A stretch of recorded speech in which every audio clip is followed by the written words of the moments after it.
Hai, welcome to Artocles. Masih dari rangkaian kasus kisah nyata yang merupakan request dari kamu, sekarang saatnya saya ngajak ke kota Vinh yang berada di provinsi Nghệ An, negara Vietnam. Udah cukup lama ya kita nggak bahas kasus dari sana. Seperti biasa, kisahnya nggak jauh-jauh dari konflik dalam rumah tangga, biar bisa relate sama kehidupan kita sehari-hari. Namun kali ini ada campur tangan dari sang abang ipar. Seperti apa kira-kira kasus kali ini? Segera akan kita bahas lebih dalam lagi.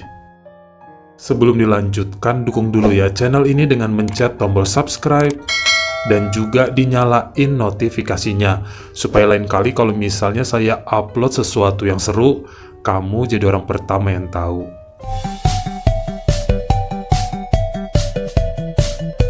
Seperti biasa, semua bermula dari memperkenalkan tokoh utama dalam kasus nyata kita kali ini.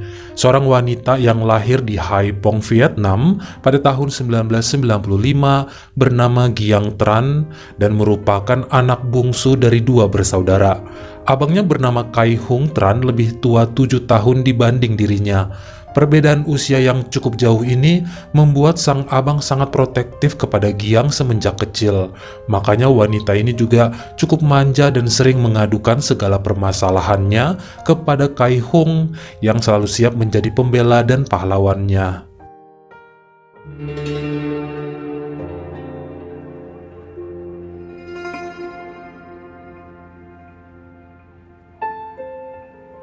Pada saat masih tingkat pertama, Giang bersekolah di SMP Hu Hai Thap, kota Vinh. Disinilah dirinya berkenalan dengan seorang pria bernama Kadeo Bui yang kemudian menjadi sahabat akrabnya. Walaupun pada saat SMA kemudian mereka berbeda sekolah, namun hubungan pertemanan tetap lancar-lancar saja, bahkan semakin dekat. Dan malah saat mulai kuliah, di tahun 2013 keduanya mengumumkan bahwa mereka berpacaran. Sebenarnya saat itu, Kadeo cuma ambil diploma, setara D3 kalau di Indonesia, dan kemudian bekerja menjadi staf di salah satu lembaga pendidikan bahasa Inggris kota Vinh. Sementara Giang kuliahnya ke sekretarisan yang setara dengan D1, lalu bekerja di bagian keuangan restoran Viet Duc. Tempat ini merupakan milik pamannya Giang juga. Pada tahun 2017, ternyata Giang memutuskan untuk mengikuti ujian guna mendapatkan beasiswa S1 di Universitas Negeri Vinh. Dirinya pun keterima dan menjalani kegiatan kerja sambil kuliah. Hal tersebut membuat sang kekasih Kadeo bangga ya, sampai akhirnya walaupun sama-sama masih muda, nampaknya baik Giang dan Kadeo cukup serius dalam berhubungan. Dengan bantuan biaya dari orang tua, maka keduanya pun menikah pada hari Jumat 14 Februari 2020 saat Valentine. Kala itu mereka sama-sama berusia 25 tahun. Giang dan Kadeo pun tinggal dengan menyewa sebuah rumah susun dekat kantor sang suami. Walaupun tempatnya kecil, tapi keduanya emang pengen hidup mandiri.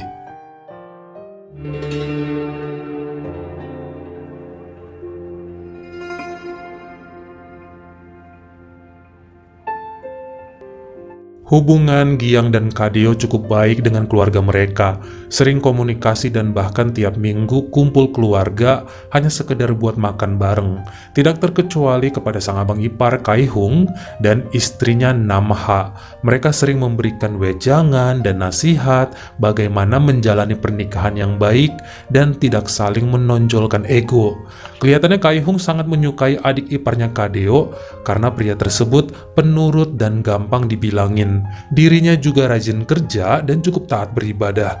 Makanya dia merasa aman membiarkan adik semata wayangnya Giang menjadi istri pemuda tersebut. Namun semua mulai berubah kala memasuki bulan Mei sampai Juni 2020 saat pandemi mulai melanda dan beberapa aspek ekonomi makin melemah. Tidak terkecuali bagi Kadeo, di mana saat itu sekolahan aja ditutup, apalagi lembaga pendidikan non-formal seperti tempatnya bekerja, kosong sama sekali. Dirinya coba bertahan, namun kemudian pihak kantor nggak sanggup lagi menutupi biaya operasional dan memberhentikan 90% karyawannya. Termasuk Kadeo juga kena PHK. Sementara istrinya Giang masih bertahan dengan kerja di restoran sambil kuliah online. Disinilah mereka mulai merasakan pedihnya berumah tangga tanpa ekonomi yang cukup. Makanya kemudian sang istri pun meminjam uang untuk membayar uang kuliahnya kepada sang abang Kaihung yang kayaknya nggak terlalu kena imbas pandemi. Buat info saja, Kaihung dan istrinya Namha bekerja pada sebuah multi-level marketing yang bergerak di bidang penjualan vitamin dan suplemen kesehatan serta kecantikan. Mungkin penjualan menurun, namun tidak terlalu drastis karena kebanyakan selama ini customer mereka orang-orang dengan ekonomi kuat. Makanya sang abang pun tidak keberatan selama pandemi untuk membantu biaya kuliah adiknya tersebut. Karena toh Kak Dio juga kan udah berusaha cari kerja saat itu, namun masih sulit. Diajakin gabung MLM, nampak penjualan yang dijalankannya masih mentah, nggak laku. Hingga kemudian untuk bayar sewa rumah susun dan makan sehari-hari, hanyalah dari gaji Giang yang sedikit dan sisa-sisa tabungan Kak Dio. Mungkin karena jadi sering di rumah sendirian dan sedikit stres, Kak Dio mulai ikut-ikutan nongkrong sama teman-teman kerjanya dulu yang sekarang juga udah nganggur. Dari sinilah dia dikenalkan oleh mereka dengan seorang janda yang baik hati berusia 48 tahun bernama Tui Tunguyen. Wanita tersebut mengelola sebuah tempat pijat dan spa yang berada di daerah Nguyen Van Chu. Sebenarnya perempuan itu bukan pemiliknya, ada bosnya lagi. Namun dia dipercaya menjadi pemimpin dan mengatur 4 karyawan di sana. Nampaknya Kak Dio seneng kenalan dan ngobrol dengan wanita tersebut karena sangat ramah dan juga lemah lembut. Bahkan awalnya lelaki itu dikasih pemijatan dan spa gratis sama Tante Tuitu. Hal ini membuat tubuh serta pikiran Kak Dio berasa rileks dan segar kembali. Tentu awalnya dia jarang ya untuk menemui Tante Tuitu karena masih harus sering nganter istrinya kerja dan suka menemani juga di restoran sampai malam. Namun karena Tuitu sering chat dia nyuruh mampir ke tempat spanya, akhirnya dia pun tergoda untuk kesana lagi dan mulai jarang menemani Giang kerja. Alasannya untuk cari lowongan dan wawancara sana-sini. Pada Januari 2021, akhirnya sang istri pun diwisuda dan dengan setia, Kak Dio menemani serta membuat perayaan khusus dengan uang yang dipinjam dari abang iparnya. Saat itu kondisi ekonomi sebenarnya mulai membaik dan pandemi berkurang. Nah, Kaihung menawarkan sebuah lowongan kerja pada adik iparnya itu. Nampaknya Kak Dio males-malesan dan menolak segala ajakan untuk bekerja. Alasannya dia belum cocok karena latar belakang pendidikannya tidak mendukung. Ya, saat itu Kaihung masih memaklumi hal tersebut. Sampai pada bulan April 2021, ternyata Kaihung tahu tempat kerja Kak Dio dulu sudah buka kembali dan menghubungi Giang supaya ngasih tahu ke suaminya buat melamar lagi aja di sana. Toh pengalaman kerjanya dulu di situ juga. Sang istri pun ngasih tahu pada Kak Dio, namun pria tersebut kelihatan makin ogah-ogahan dan cuma bilang, "Saya udah coba, tapi mereka masih dikit nerima karyawannya." Sebenarnya Giang agak curiga ya sama suaminya itu. Hampir tiap hari keluar rumah seharian dengan alasan wawancara dan melamar kerja. Tapi kok berbulan-bulan gak dapet juga, padahal keadaan kan sudah membaik. Bahkan istrinya itu sering ngecek ke laptop Kak Dio, namun gak ada draft dan file surat lamaran yang baru. Semuanya yang lama-lama. Bahkan dia cek email sang suami, itu dia kirim CV yang terbaru aja udah 6 bulanan lalu. Tiap ditanyain ke Kak Dio, alasannya udah ganti email. Tapi Giang tetap gak percaya, namun dirinya belum punya waktu untuk menyelidiki serta takut malah jadi bahan perkelahian jika masalah ini dibahas terus. Hal yang mengagetkan datang pada sang abang ipar Kaihung pada hari Senin 3 Mei 2021. Saat itu salah satu teman kuliahnya dulu bernama Tamtan mengirimnya pesan WhatsApp dan mengatakan melihat adik iparnya Kak Dio berada di sebuah tempat spa dan pijat yang biasa didatangi sama Tamtan juga. Pria tersebut emang suka nongkrong di sana bersama beberapa teman, namun gak sering. Dan menurut ceritanya kepada Kaihung, tempat tersebut kan terkenal sebagai tempat pijat yang ada plus-plusnya juga. Makanya dia ngadu pada sahabatnya itu. Tapi Kaihung sempat menjawab, ya bisa aja Tamtan salah lihat. Namun pria tersebut tetap bersikukuh bahwa itu adalah Kak Dio. Lawang dia hadir saat keduanya menikah dan beberapa kali ketemu di restoran Viet Duc tempat Giang bekerja. Ya mungkin Kaihung malu juga, makanya tetap menolak dengan bolak-balik bilang, "Ah, salah lihat kali." Kebetulan sekali setelah Tamtan cerita, sang adik Giang curhat pada dia mengenai kelakuan suaminya yang mencurigakan. Tiap hari keluar rumah dan gak pernah mau lagi nganter kerja, tapi gak ada surat lamaran yang dibuat. Oke lah ganti email, tapi masa gak ada data yang tertinggal di laptop? Pengaduan inilah yang semakin meyakinkan sang abang bahwa cerita temennya bisa aja bener. Lalu ngapain si Kadeo di tempat begituan? Dia kan gak punya penghasilan. Berbuat apa dia di sana dan dari mana bisa bayar-bayar spa dan pijat itu? Makanya kemudian Kaihung pun memberanikan diri untuk bertanya lagi pada Tamtan mengenai spa tersebut dan minta alamatnya. Awalnya sang teman bilang mau nganterin aja, namun beliau menolak dan bilang ingin melakukan investigasi sendiri, makanya dikasih tahulah lokasinya. Pada hari Selasa, 11 Mei 2021, Kaihung pun mendatangi tempat yang dimaksud pada sore hari. Awalnya dia diam-diam aja tanpa mau bertanya tentang Kadeo dulu. Namun setelah dilihat sana-sini, ternyata dirinya tidak menemukan sang adik ipar. Hingga kemudian bertanya pada karyawan yang ada sambil nunjukin foto Kadeo di handphonenya. Mereka jawab, "Wah, itu kan pacarnya si tante, tapi mereka berdua lagi keluar belanja." Segera Kaihung pergi dari sana, namun belum berani cerita ke siapa-siapa mengenai kedatangannya ke tempat tersebut. Dia belum yakin sampai melihat betul, benar atau tidak adik iparnya itu berbuat macam-macam. Keesokan harinya Selasa 12 Mei 2021 jam 4 sore, Kaihung datang lagi dan langsung masuk ke tempat pijat tersebut karena melihat ada mobil Kadeo terparkir di depan. Karena tidak ada di ruang utama, pria itu langsung main labrak masuk ke beberapa bilik dan menemukan Kadeo yang sedang memangku Tante Tuitu. Sang adik ipar kaget dan diseret keluar dari tempat tersebut. Kadeo meminta maaf, namun abang iparnya itu kemudian mengajaknya untuk ngobrol serius ke daerah Danau Hosihuan yang berada dekat Taman Kota Fin. Kaihung sengaja nggak mau ajak ke rumah supaya kalau bertengkar ya nggak dilihat sama istri-istri mereka. Namun nampaknya sang abang ipar yang telah memendam kekesalan yang luar biasa selama ini tuh udah hampir setahun nganggur dan hanya Giang yang cari duit. Namun kelakuan suaminya aneh-aneh. Bahkan Kaihung bantu-bantu pinjamin uang serta cariin kerja, tapi Kadeo malahan bertingkah gitu. Wajarlah ya seorang abang sakit hati kala adiknya dikhianati. Makanya kemudian sesampainya di dekat danau, Kaihung masuk ke mobil Kadeo yang berusaha untuk menjelaskan semuanya. Namun gak sempat karena Kaihung langsung mengayunkan martil beberapa kali ke adik iparnya tersebut. Dia melihat sebuah sumur lalu memasukkan Kadeo ke sana.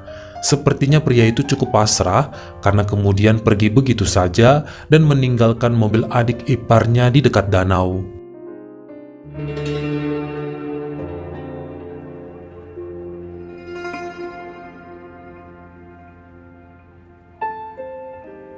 Nggak sampai 24 jam pihak berwajib kemudian menghubungi Giang karena menemukan mobil suaminya dekat Danau Hosihuan. Nomor wanita itu juga didapat dari handphone Kadeo yang masih tertinggal di mobil. Disinilah mereka melakukan pencarian karena kata Giang suaminya nggak pulang semalaman tanpa tahu ada di mana. Hingga kemudian sang abang Kaihung pun menyerahkan diri pada pihak berwenang dan menceritakan yang sejujurnya. Tubuh Kadeo ditemukan tidak bernyawa lalu diangkat dari sumur dan hal ini membuat sang istri nangis lalu marah-marah pada abangnya tersebut. Tentu saja bukan tanpa alasan semua terjadi. Kaihung marah balik pada adiknya dan menceritakan semuanya. Apa yang dicurhatin Giang selama ini tentang kemana aja Kadeo tiap harinya, semua dipaparkan sang abang. Bahkan setelahnya, dia bersama polisi memanggil Tante Tuitu dan temannya Tamtan untuk meyakinkan Giang bahwa semua yang telah Kaihung ceritakan adalah benar. Itulah motifnya melakukan semua ini untuk membela sang adik yang sangat disayanginya itu. Dari sini juga kemudian Tante Tuitu bercerita bahwa dirinya memang menjalin hubungan dengan Kadeo sejak 7 bulan terakhir. Dia cukup kasihan ya melihat pria tersebut katanya nganggur, ditinggal istri terus kerja tiap hari dan gabut di rumah.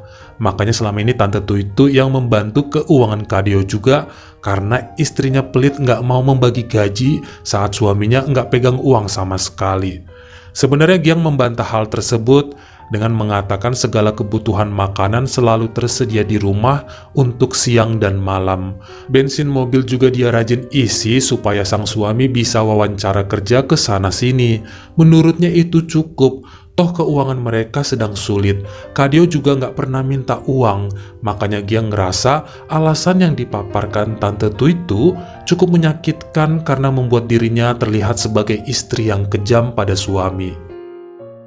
Sebenarnya pihak pengacara Stephen Lee yang membela Kai-hung saat itu masih meminta penangguhan penahanan atas kliennya karena kesehatan pria tersebut menurun drastis.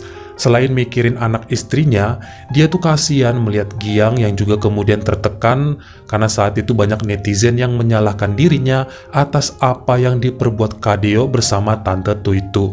Dianggap sebagai istri yang cuek dan tidak menghargai suami karena pengangguran. Namun nampaknya pihak jaksa dan pengadilan menolak permintaan sang pengacara dan tidak ada yang namanya penangguhan terhadap Kai-hung. Proses hukumnya tetap dilanjutkan tanpa penundaan lagi. Namun pria itu mengatakan siap dan bilang memang motifnya adalah membela kehormatan adiknya serta menyingkirkan orang yang telah mengkhianati Giang. Sampai pada akhir keputusan sidang yang dilakukan di pengadilan People's Court Vin City, hakim menyatakan bahwa Kai-hung Tran yang berusia 34 tahun bersalah dengan tuntutan kejahatan tingkat 1, yaitu dengan sengaja dan terencana melenyapkan nyawa adik iparnya sendiri dan dijatuhi hukuman penjara seumur hidup, namun boleh bebas dengan membayar jaminan setelah menjalani sedikitnya 20 tahun penjara. Sebenarnya saat itu sang pengacara Stephen Lee dan keluarga mencoba untuk menuntut Tante Tu itu atas perbuatan tercela bersama Kadeo dulu. Namun kelihatannya bukti kurang kuat dan pengajuannya selalu ditolak pengadilan. Tapi tempat pijat dan spasi Tante kemudian ditutup atas perintah kepala daerah setempat di Nguyen Van Chu. Tante Tu itu juga menghilang sejak itu karena beberapa warga cukup geram dengan pemberitaan ini. Sementara sang istri Nam Ha yang kemudian membesarkan anaknya sendiri dan terus berjaya dengan MLM tempatnya mencari nafkah. Giang juga kemudian berhenti kerja di restoran dan ikut MLM bersama kakak iparnya tersebut. Bagaimana menurut kamu? Apa benar sang istri Giang yang bersalah karena terlalu sibuk dan cuek pada sang suami? Kamu komen di bawah. Kalau kamu suka sama video ini, jangan lupa ya klik like dan juga tombol share-nya. Buat yang baru pertama kali mampir atau udah sering mampir nih tapi belum berlangganan, jangan lupa ya klik dulu tombol subscribe dan juga dinyalain notifikasinya supaya lain kali kalau misalnya saya upload video baru, kamu jadi orang pertama yang tahu. Follow juga Instagram saya jika berkenan di Artokels S-nya 2 dan jangan lupa untuk nontonin semua video saya yang lainnya. Ingat ya, tetap jaga jari dan juga lidah kita supaya nggak nyakitin hati orang lain. Terima kasih.